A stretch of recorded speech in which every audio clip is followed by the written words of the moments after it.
Welcome back to another technical video. Today we're going to be going through your question, answering it, and hopefully getting you to that solution. Guys, remember to stay just a little bit crazy just like me and get through to that resolution. Now, let's get started.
And guys, that's it.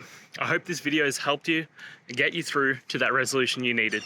If it did, please, I'd appreciate it if you hit subscribe. Now, until the next time that you need technical help, I hope you have a good one. Cheers.